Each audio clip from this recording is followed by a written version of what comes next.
민수기라고 하는 이 성경의 원래 히브리어 이름은 베미드바라라고 하는 이름입니다. 이 미드바라라고 하는 이 단어의 뜻은 광야라고 하는 뜻입니다. 그래서 민수기라고 하는 이 성경의 원래 뜻은 광야에서, 이게 이제 원래 민수기라고 하는 성경의 원래의 뜻입니다. 한번 해보실까요? 광야에서. 이게 이제 시내산에서 시작을 해서 모압 평지까지, 거기까지 기간이 얼마나 걸렸느냐면 38년 걸렸습니다. 그러니까 38년에 대한 기록이 민수기 안에 그렇게 들어있습니다. 지금 이제 광야의 삶을 마감을 하고 광야 그 다음에 어디로 이제 가게 되느냐면 요단강을 건너가면 어디죠? 네, 그 유명한 가나안입니다. 근데 그 가나안 땅 들어가기 직전에 지금 이제 민수기에서 주시는 말씀이 있습니다. 이제 광야에서 그 백성들의 숫자를 다 계산을 했죠. 그리고 나서 그 백성들을 전부 다 각 지파마다 제비를 뽑습니다. 그래서 이제 가나안 땅에 들어간 다음에 땅을 어떻게 분배할 것인가, 이제 그 문제를 다 해결하고, 그러면 이 요단강을 건너서 바로 가나안 땅 들어가야 정상이잖아요. 근데 들어가기 전에 지금 이제 28장, 29장, 30장에서 무슨 말씀을 주시느냐면, 가나안 땅 들어가기 직전에 그 이스라엘 백성들에게 주시고 있는 그 말씀의 주제가 바로 뭐냐면 예배입니다. 그러니까 가나안 땅 들어가는 것도 중요하지만 가나안 땅에 왜 들어가느냐, 과연 가나안 땅 들어가서 가장 중요하게 우리가 붙들고 살아야 되는 게 뭐냐.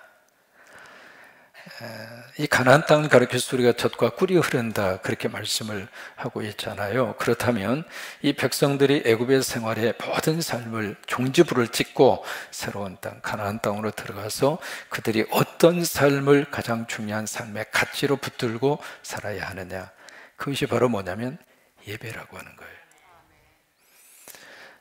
그러니까 예배가 있으면 거기는 가나안입니다. 우리가 지금 예배드리고 있는 이 순간은 하나님이 주시는 가나안입니다.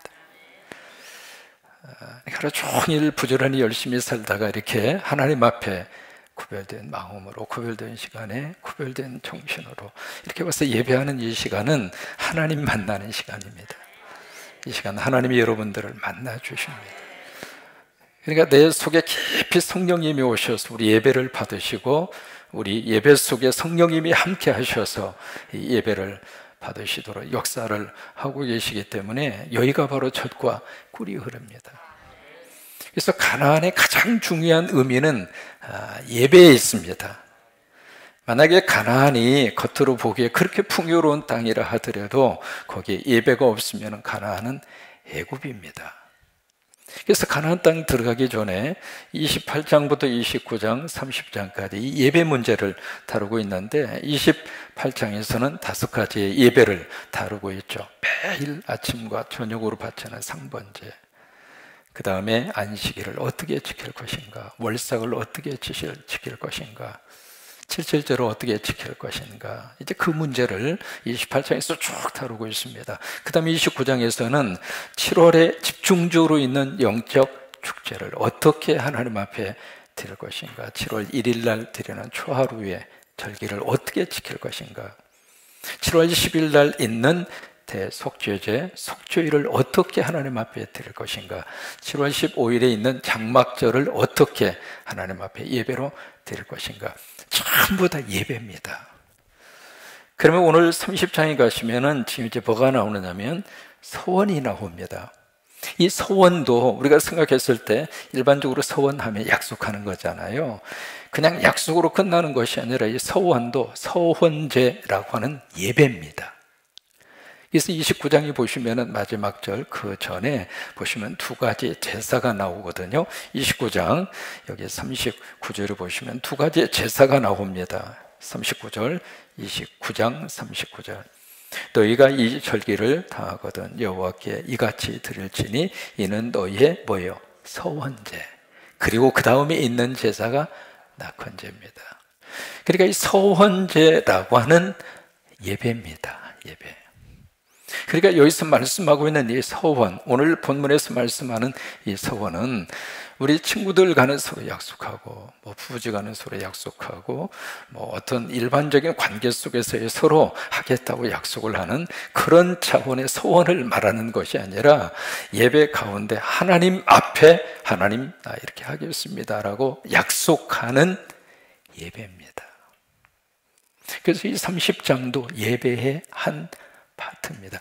그 관점에서 30장의 말씀을 읽으셔야 제대로 이해가 됩니다. 그것을 만약에 잊어버리시면 그냥 일반적인 모든 약속, 서약으로 일반화시키면 오늘 성경 말씀 이해하기가 굉장히 어렵습니다. 그러니까 오늘 민수기 30장에서 말씀하시는 이 서약은 누구에게 하는 서약이에요? 이게 참 중요한 포인트입니다. 누구에게 하는 서약? 하나님께 하는 서약입니다. 사람에게 하는 서약을 말하는 게 아닙니다. 그래서 이 서약 문제를 지금 여기서 다루고 있습니다. 그래서 1절 말씀에 그렇게 이제 말씀을 시작을 하고 있거든요. 모세가 이스라엘 자손 지파의 수령들에게 말하여 이르되, 그러니까 각 지파의 대표자들이죠. 그 대표자들에게 말하여 이르되 여호와의 명령이다. 여호와의 명령이다. 왜냐면 이게 예배니까 그래요. 예배니까. 그러면서 2절 말씀에 함께 있습니다. 사람이 여호와께 서원할까. 서원이라는 단어 앞에 누가 나오죠? 여호와께. 여호와께.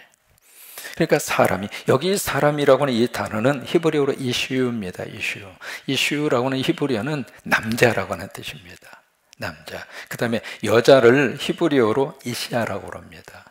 남자는 이슈, 여자는 이시아. 그래서 여기 나오는 이 사람은 일반적인 사람을 말하는 것이 아니라 남자입니다. 그러니까 2절에서 말씀하시는 것은 남자가 하나님 앞에 서원했을 때 어떻게 할 거냐, 그 문제고, 3절로 가서 보시면은 여자가 하나님께 서원했을 때는 어떻게 할 것이냐. 그래서 남자와 여자의 서원에 대한 문제가 크게 갈라집니다. 2절에 보실까요? 사람이 여호와께 서원하였거나 결심하고 서약하였으면 깨뜨리지 말고 그가 입으로 말한 대로 다 이행할 것이니라. 여기 두 가지가 나오죠. 서원이라고 하는 단어가 나오고요, 그 다음에 또 하나의 단어가 나옵니다. 뭐가 나오죠? 서약이라고 하는 단어가 나오죠. 이 서원과 서약이 차이가 있습니다. 똑같이 하나님 앞에 하나님께 약속하는 것인데, 이 서원 같은 경우는 어떤 의미를 담고 있느냐면 내가 이렇게 하겠습니다. 그건 서원입니다.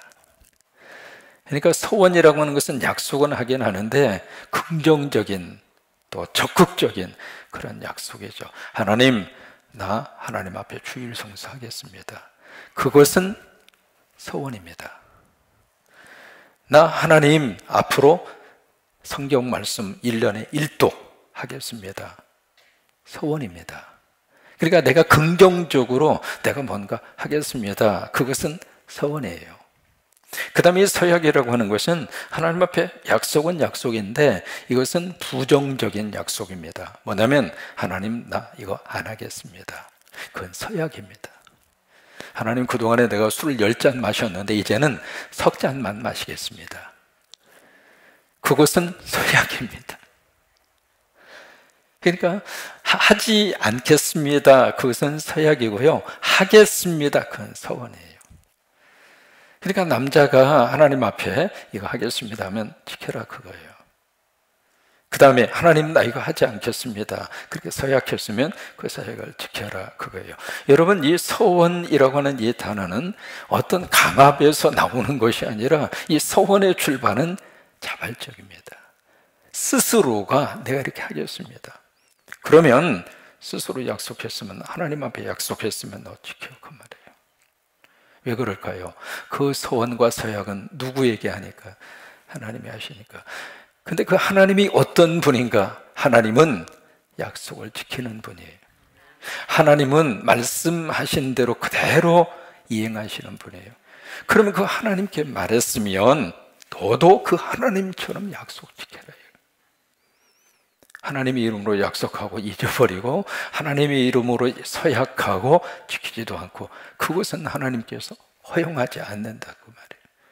그러니까 적어도 하나님 앞에 하는 그 약속에 대해서 책임적인 존재로 살아라, 그거예요. 그게 이제 2절의 말씀이에요.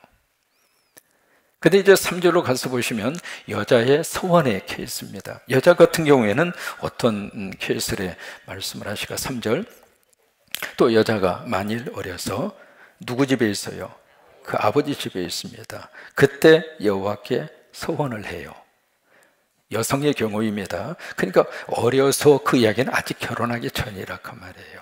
결혼하기 전이었으니까 아버지 집에 있는 거잖아요. 근데 그 여성이 하나님 앞에 서원을 합니다. 그리고 서원을 하는데 스스로 결심하려고 한 일이 있다고 하자, 가정을 하는 겁니다.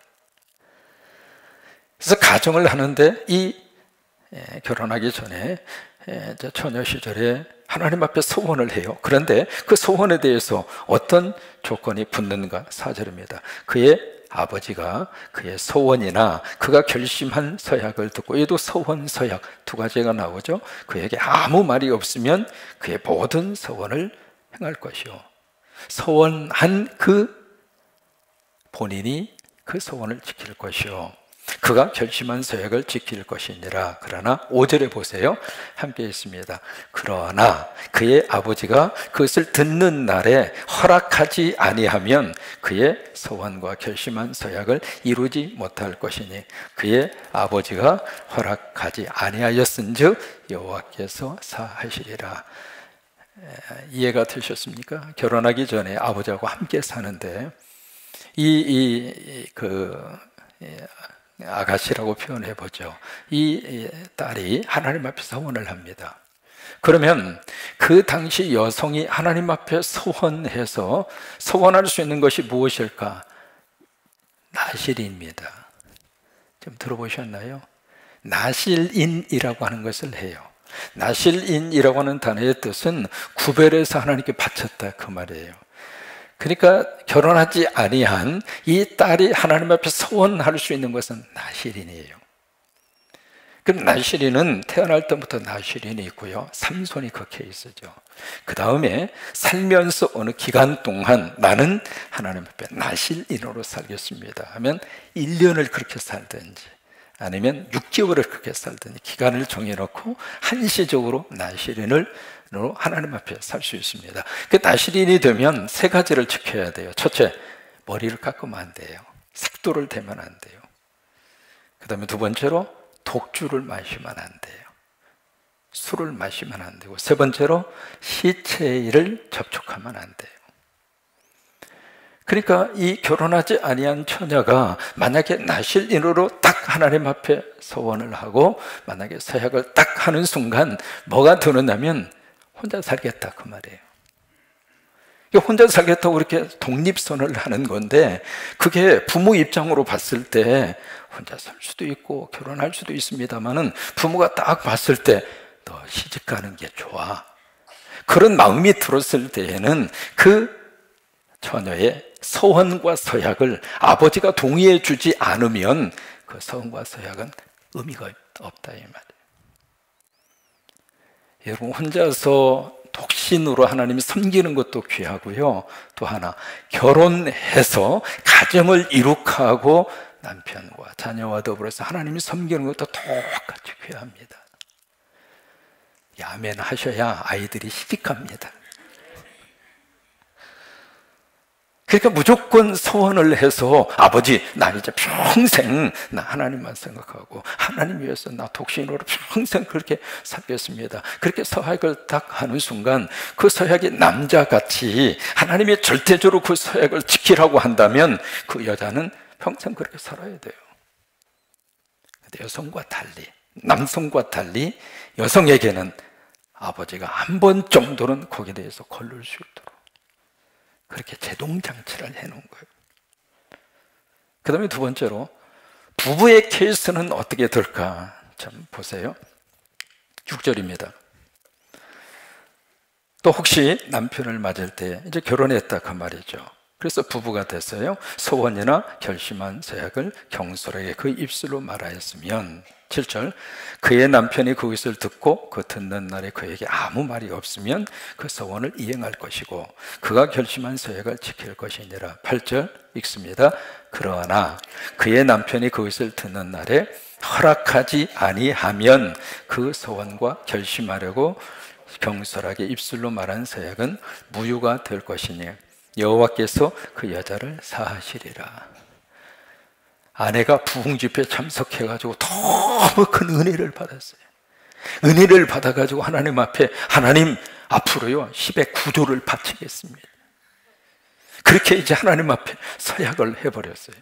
그리고 서원을 했어요. 그리고 이제 딱 집으로 온 거예요. 집에 와서 남편에다 이야기하니까 남편이 그 말을 딱 눈을 3번 깜빡하면서 했더니 야 그럼 우리가 뭘 먹고 사냐?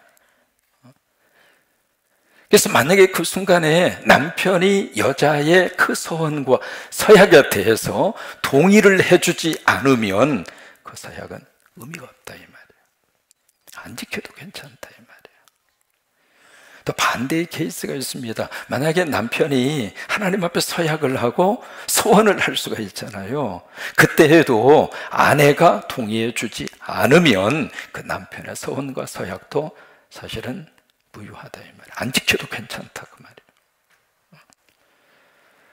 어느 한쪽이 막 은혜를 받아서 앞으로 나 금식 40일을 하겠다고 그러면서 와가지고 밥도 안 해주고 나 금식하는데 무슨 놈의 밥을 하느냐고 알아서 먹든지 말든지 그러라고 그러면 그때 이 남편이 그래 할렐루야 하나님께서 우리 가정에 당신 금식을 통해서 큰 복을 주신다고 그렇게 해서 서로 동의를 하면 40일 금식 기도를 해도 괜찮지만 남편이 아니요 밥 줘 그럼 밥 해주라 그 말이에요. 내 신앙만 생각하지 말고 부부가 서로 신앙생활하는 데 있어서 어느 한쪽으로 강요하지 말고 서로 동의하여 특별히 하나님 앞에 하는 서원과 서약은 특별히 더 그렇다고 하는 거예요. 여러분 이해가 되셨습니까? 왜 이 말씀을 지금 가나안 땅 들어가기 직전에 이 말씀을 지금 하시고 있을까? 이유가 있는 거예요. 광야에서는요 이스라엘 사람끼리만 살았어요. 아무도 없었어요. 여기서는 그저 하나님과의 관계 속에서만 해결하고 살면 됐거든요. 근데 가나안 땅 들어가면 이스라엘 백성들만 혼자 사는 것이 아니라 이미 7족속이 여기에 살고 있어요. 그 속에 들어가서 같이 살아야 되고요. 또 하나 새로운 환경에 들어가서 가나안 땅 들어가서 살려고 그러면은 그 안에 얼마나 많은 복잡한 문제들이 발생을 할까. 예를 들면 각 지파별로 땅을 분배했잖아요. 분배했는데 그 땅에 대한 경계선이 지금처럼 무슨 측량을 하겠어요? 뭘 하겠어요? 그러니까 그거 가지고 얼마나 각 지파들끼리 이게 갈등의 요소가 굉장히 많잖아요. 그런데 그때 하나님의 이름으로 서로가 서원을 하고 서약을 했다고 가정을 하면 나만 하나님의 이름을 지금 들고 나온 것이 아니라 저쪽 지파도 하나님의 이름을 가지고 오더라 그 말이에요. 그러면 양쪽 지파가 하나님의 이름으로 한바탕 붙어요. 그럼 어떻게 되겠어요? 하나님의 이름으로 함부로 서원하거나 서약하지 말라고 말해요. 이게 이제 어떤 식으로 이제 오용이 됐느냐면 예수님 시대까지 이 문제가 깊이 지금 그들 가운데 이 서원에 대한 문제가 그렇게 이상한 방향으로 변질이 됩니다. 마가 7장에 가서 보시면 뭐가 있느냐면 고르반이라고 하는 말이 나옵니다. 기억나시나요? 고르반. 부모님에게 효도하고 부모님에게 잘해드려야 되고 그런데 부모님에게 딱 드려야 될 것을 이 자식이 고르반 하는 거예요. 고르반이라고 하는 단어의 뜻은 하나님께 바쳤다 그 말이에요. 하나님께 딱 바쳤다 고르반 딱 하는 순간 누구도 거기에 대해서는 가타부터 말을 못합니다. 하나님께 드렸다는데 뭐. 근데 말은 그렇게 하고 뒤로 슬쩍 자기 걸 챙기는 거예요. 그게 이제 이 서원이 이상한 모습으로 변질된 케이스입니다. 부모님에게 효도해야 되는데 한 달에 10만 원씩 주기로 약속을 했는데 저는 이제 결혼식 주례할 때 꼭 약속하거든요. 얼마치 주기로 약속. 가끔씩 저한테 전화하세요. 용돈 안 들어와 있으면은, 목사님 결혼한 지 좀 지났는데 어떻게 안 들어오네요. 저한테 이르세요. 제가 이제 대신 전화해서, 야 다시 와, 이거 물릴 거예요. 나한테 약속했으면 해야지 하고 내가 다시 한번 읍박을 지를 수 있는 근거가 있으니까, 부모님들에게 효도하기로 약속을 했으면 한 달에 10만 원 드리기로, 용돈 드리기로 약속을 다 했는데 이렇게 들어오다가 안 들어와. 그래서 무슨 일 있니? 어떻게 좀 안 들어온다. 근데 딱 하는 말이, 하나님께 바쳤어요. 그러면서 부모에게 해야 할 그 의무를 하나님의 이름으로 이상하게 바꾸더라 이 말이에요. 그러니까 이 서원제를 그런 모습으로 이제 변질이 된 거죠. 누구 돈을 빌렸어요. 갚아야죠. 왜? 처음부터 그건 내 돈이 아니잖아요. 그 사람 돈이지. 형편이 닿는 대로 어쨌든 최선을 다해서 갚아야죠. 그리고 미안한 마음을 가져야죠. 근데 미안한 생각 이만큼도 하지 않고 하는 말이, 그 하나님 앞에 헌금했어? 말이 되느냐 말이죠. 그게 고르반이라고 하는 이상한 전통이었어요. 이 서원 문제가 그런 식으로 이상하게 그렇게 오도가 된 거예요. 그러니까 예수님이 마태복음 5장에 가서 보시면은 맹세하지 말아라. 하늘로도 하지 마. 그건 하늘의 보좌야. 땅으로도 하지 마. 그건 하나님의 발등상이야. 머리로도 하지 마. 도무지 맹세하지 말라. 마태 5장에 그렇게 말씀하시면서 예할 것은 예하고 아니라 할 것은 아니로 하라. 이에서 지나친 것은 악으로 남이니라. 그 말씀을 하신 거예요. 우리가 흔히 참 잘못하는 것 중에 하나가, 신앙생활 하면서 하나님의 이름을 너무 갖다가 집어넣는 거예요. 하나님의 이름을 너무 쉽게 갖다가 넣는 거예요. 그 하나님 다 들어주시잖아요. 그렇게 하지 말라 그 말이에요.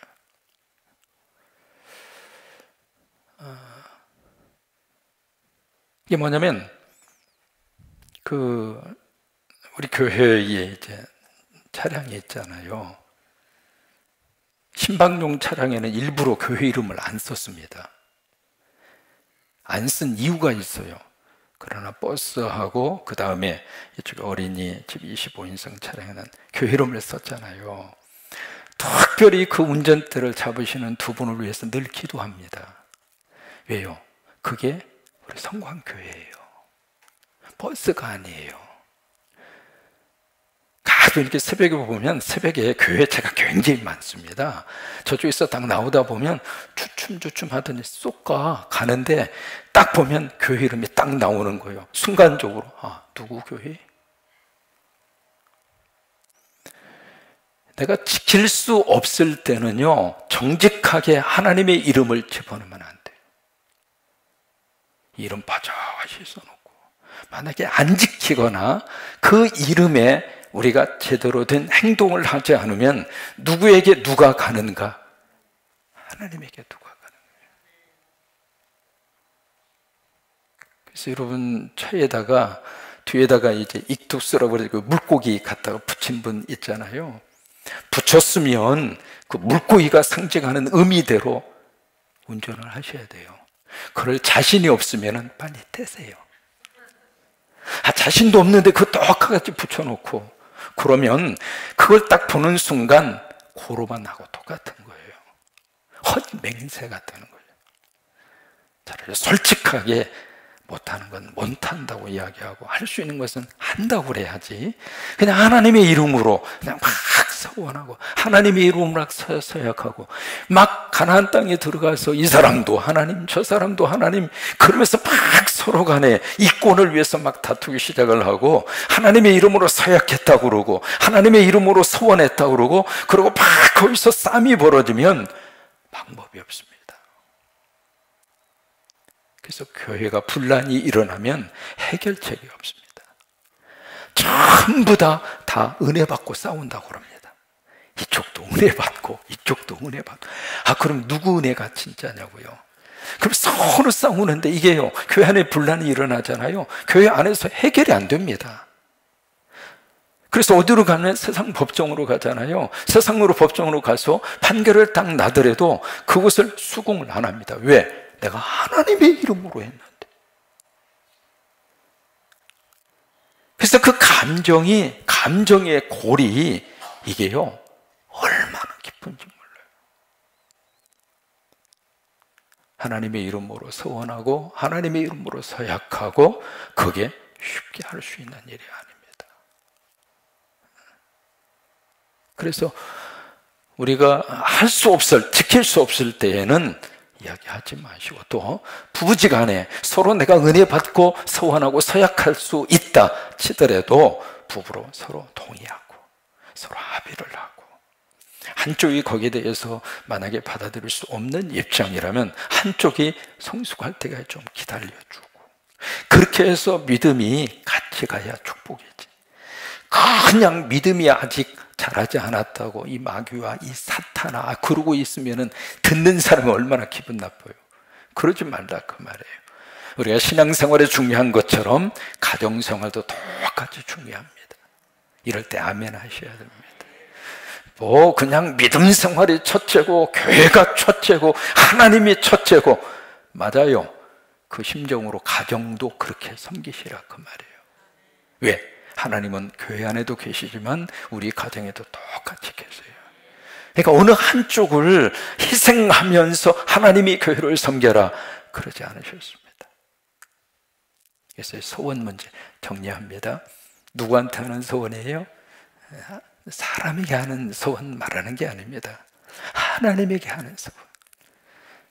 하나님 나 이렇게 하겠습니다. 서원이고, 하나님 나 이거 안 할게 해요. 그건 서약이에요.